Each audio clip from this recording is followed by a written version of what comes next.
Any of you Jeep owners out there, you recognize that noise. The Jeeps are great, but they thirsty.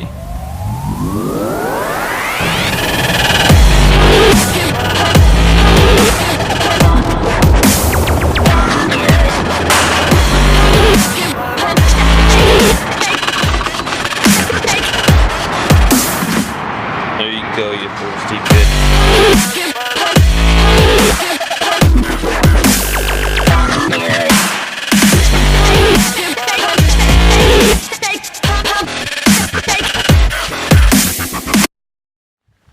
For $10,000, I think that this is one of the best all-around vehicles that you can buy.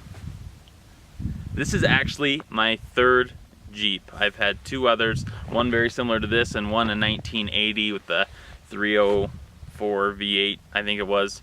Now, it's not a perfect vehicle. It squeaks here and there, it has rattles, it leaks water, it's not the most comfortable ride out there, kind of noisy on the highway.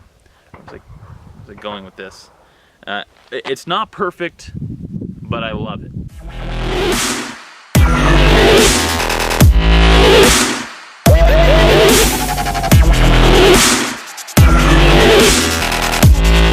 The Jeep is probably best known for its capability off-road, and that is so true. These things do an incredible job straight from the factory.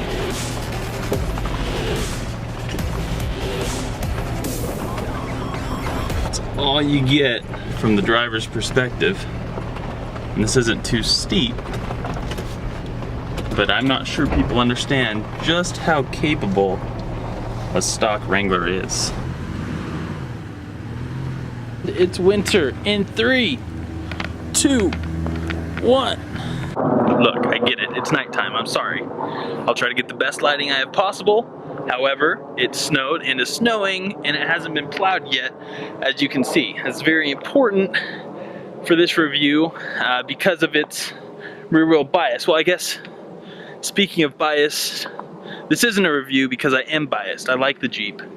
And so now we're gonna go play with the rear wheel bias, which means drifting. And I know it has a higher center of gravity than maybe should be drifted, but let's be honest, we can still have some fun. Now, I came over to the local high school just to do some donuts and have some fun and whatnot. I guess I'm not the only one that had that idea. Look at this, look at these guys.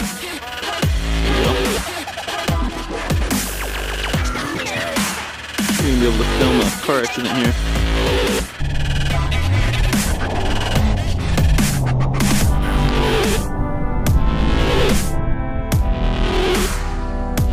Oh no.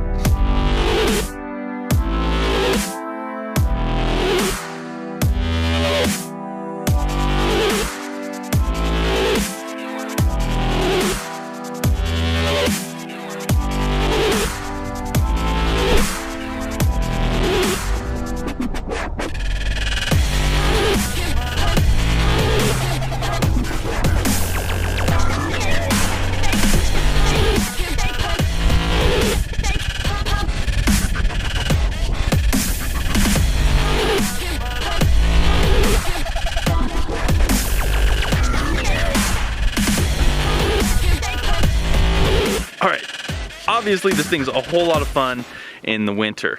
It's got the 4-wheel drive, so it's, gosh, it doesn't have traction control or ABS, so I can't say it's like safe, but I mean the 4-wheel drive definitely does help. Now in the summer, same thing, you take off the top and you just go cruise. There's off-roading, you can go wheeling, like where I was a few weeks ago for that part of the video, which was a lot of fun. To the astute viewer, you can tell my glasses are different because I lost them somewhere out there while I was wearing my sunglasses. That sucked. Anyways, back to it. Something important to note is the aftermarket parts availability. I would say that's why these Jeeps, particularly the Wrangler, are pretty inexpensive to operate. Not because the fuel economy is great, but because there are so many aftermarket parts out there that it's easy to find good deals.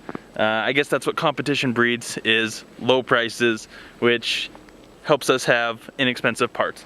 Now I do have a couple things planned. We're gonna get rid of these and replace them. I'll show you my white trash stash of parts that need to be installed. I've already got some wheels for it. I just want to get them installed. Maybe we'll do some intake and exhaust, but for now I mostly just daily drive it, so we're not going to worry too much about those things. Yeah, there it is. Some newer Rubicon wheels and tires, and there's another project maybe we'll talk about a bit. So, talked about the rear wheel bias, parts availability, fun in the winter, fun in the summer. Overall just a blast. Pretty inexpensive to drive, considering not the best fuel economy, of course, and not the greatest commuter per se, but to repeat myself, it is very easy to write this vehicle off as your commuter when it's so capable in other departments also. Now, I don't really know how to end these things. Do you just...